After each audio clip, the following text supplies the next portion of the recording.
UTAUs allow people to create the craziest voice banks to sing songs that no sane man would ever devise, all for free. I've talked about some mainstream UTAUs in a previous video, but now I think it's time I talk about some more underground ones. So today, we're gonna take a look at 5 more weird UTAUs. The first one is probably going to be the biggest on the list. So big, he puts Dr. Eggman to shame. One of the biggest live streamers to have popped off recently is Queso. He's a big southern dude who loves to play games with his chat, sometimes go to Waffle House, and other times raise his blood pressure to unimaginable heights. It was a naked dude! I don't watch him, but this guy is pretty funny. However, the reason I'm talking about him all stems from a March 2025 stream when he was listening to the one Miku song that goes, "Ooh-wee oo." He jokes around by saying, "Can I be a Vocaloid?" It was just another throwaway joke that Queso made with his chat. But one dude, one Twitter fella, Near's Garden, saw an opportunity to make history. First, they collected clean voice samples. Then, they cut them together. Next, they found the perfect song to make a cover in order to introduce the Queso UTAU to the world. And on March 6th, the world was never the same.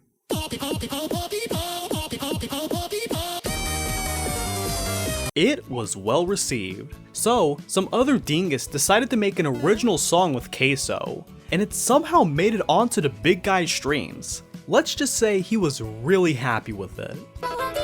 Is that Kitty? Yo, that is crazy! Miko the best duo ever! Calling the song Case by Case is actually pretty clever, not gonna lie. I just love how the artist captured Queso's personality into an UTAU. I mean, he looks like a teddy bear. He's canonically 6'2" and weighs as much as a 1x1 Lego brick, with a gravitational pull the size of Jupiter. Many Queso remixes have been made over the past few months. One of my personal favorites has to be this one cover of Rabbit Hole. Queso is probably the best example of how anyone can be an UTAU singer. You just need a little creativity. However, without the next UTAU on this list, we would have never seen the reincarnation of William Howard Taft as a tough anime singer. When people install the UTAU program, the very first character they get to play around with is Uta Utane. Commonly nicknamed as the Focal, she's a silly little fella that ain't real. Seriously, her voice provider isn't a real person. It's an old Japanese text-to-speech program morphed to fit a voice bank. When you listen to her songs, you can tell she's a little quirky.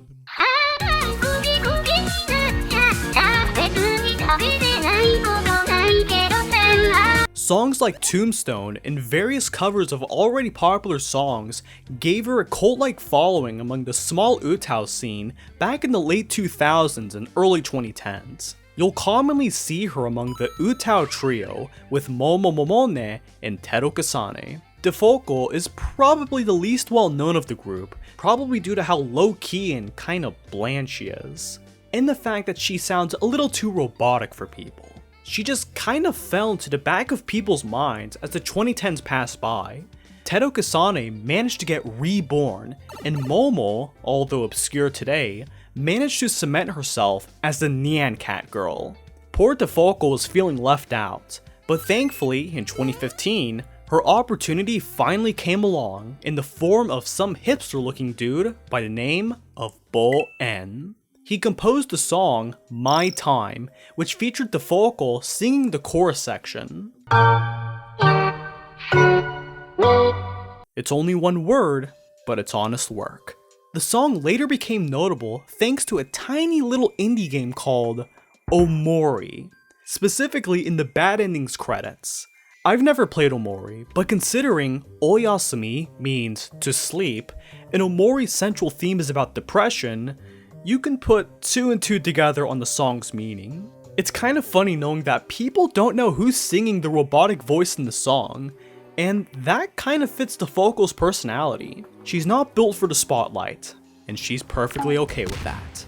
But when you learn about her being the OG UTAU, you gotta pay your respects. because without her, we would have likely have never seen the next little fella. I'm only including this fella just to show how crazy some of the Z-list UTAUs can be. Meet Apollo Megumi. He's based on a character called Medkit from some Roblox game. I can already tell that he was made by some chicken nugget kids. I mean, look at the stats. Dr. Creation. That sounds so raw, my goodness. Dr. Creation. Or non-binary. Turquoise. Their pronouns are all over the place, but I can take solace in knowing that they're a mixed Thai-British person with a little bit of Pinoy sprinkled in there. Apollo's design is genuinely a what the fuck is that? It's like you have a furry character made by an 11-year-old, then you mix in some Twisted Wonderland, and then you add in some Roblox sparkly items to create this freak of nature. My Roblox character looks like this, so I'd say Apollo's designer has a future in animation.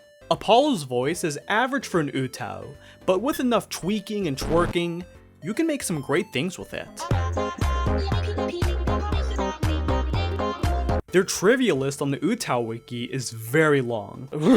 When a trivia list is that long, you can tell someone really loves their UTAU, and that's what I love about this stuff. It's just people making OCs and taking it to the next level. Most UTAUs that you'll find down the rabbit hole are some of the craziest crap you're going to find online, and the next one is going to make you question everything. A long time ago, on the VIP board of Nichan, users devised a plan that controlled the internet into thinking that a new Vocaloid had been released that could surpass Hatsune Miku. In 2008, that thinking gave birth to Teto Kasane. Most of you should know how that went. So, the Anons decided that they were going to do it again during the autumn later that year. Therefore, they went to work designing a freak abomination, combining the designs of Hatsune Miku, Teto Kasane, and your average TikTok high schooler that has saggy pants to create Yokune Ruko. And this time, the Anons were not going to hold back. Gender? The defining trait of Ruko is that they are a mix of everything. Officially, their gender is listed as Futanari, which could roughly translate as androgynous or intersex. Their makeup is listed as 90% female, 10% male. It's still up for debate on what the actual gender or pronouns are, because the original creators of Ruko have been vague about giving out answers. Personally, I wonder where the 10% male went to, because certainly it didn't go down there. So let me know in the comments if you have a good answer. Age? 12 years old. During the release of the original Krypton Vocaloid line, the ages descended with each successive character. Miku is marketed as 16 years old, Rin and Len as 14, and many assumed that the upcoming Megurina Luca was going to be a 12-year-old.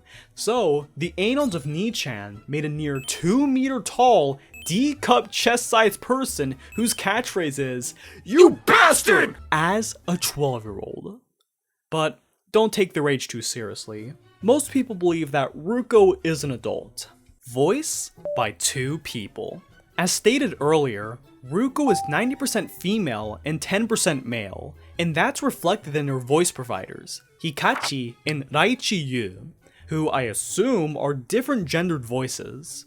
Ruko's voice is definitely an acquired taste, and it's not easy to get their voice right, but when a cover producer cracks the code, boy oh boy, it's beautiful.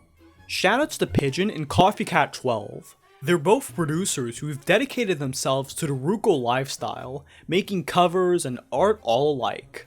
They're the ones carrying an entire fandom on their shoulders. I salute you. I think the best part of Ruko is that she is alleged to be a chronic gooner, a chronic gambler. Over time, her design became more and more casino core, up until her 15th anniversary artwork, where she looks born and raised out of Vegas. We all have that one friend who has a goon cave with an anime body pillow and is kind of hard to understand, but we all love them just the same. That is basically Yokane Ruko in a nutshell. Most people don't know who they are, and many won't even understand or like them, but I'd say, give this freak of nature a chance. When you open your doors to new opportunities, It'll shut you from your old ignorant ways. For better or for worse? Well... Fun fact, in Japan, pretty much every elevator you'll ride in will say this line. Someone made an UTAU of that. One of you Suwawako bros mentioned this a while ago. I thought it was a joke, but nope, it's real. Someone made an UTAU voice bank from a door. The creator, Yellow, got hit by a door one day and had a eureka moment. What if doors could sing? They went to work by making creaking sounds with their bedroom door. They took that one MP3 and somehow turned it into singable syllables. Add a little design here and a backstory there, and meet Doa Tobiraka. They? Huh. She was once your average doorknob that no one understood. However, she gained sentience during a house renovation gone horribly wrong. Now she lives her life as one of those squatters, serenading the homeowners with her voice. All jokes aside, it's genuinely impressive how Yellow turned a single sound effect of a door moving into a magical singer idol. And she sounds pretty good too. Her debut song, a cover of Hello Planet, sounds really nostalgic, like something you'd hear from 2012 on the Disney Channel. She is a bit robotic and compressed, but considering the heavy editing Yellow did to make a freaking door squeak sound human, I'd give it a pass. I recommend listening to the covers of Baku no Hana and Idol if you want to feel like you're doing the flop from Asdaf movie. Doors have been enslaved by IKEA for long enough, but Yellow set them free to become Japanese idols. Doa Tobiraka proves that you can literally turn anything into an UTAU. A door, a southern streamer the size of Tennessee, a rainbow furry, and me. Yeah, I've made my own UTAU. He's my little boy Suwa. I don't have songs for him because I'm freaking illiterate and disabled. I'm on a wheelchair right now because I'm suffering from the Jimmy Neutron brain blasts every day. But if you want to play around with him, go ahead and join my new Discord server. I have a special art contest coming up soon, so stay tuned. If you have any UTAUs I should talk about for part 3, let me know in the comments below, or else I'll run you over with the steamroller! With Nathaniel B's face on it!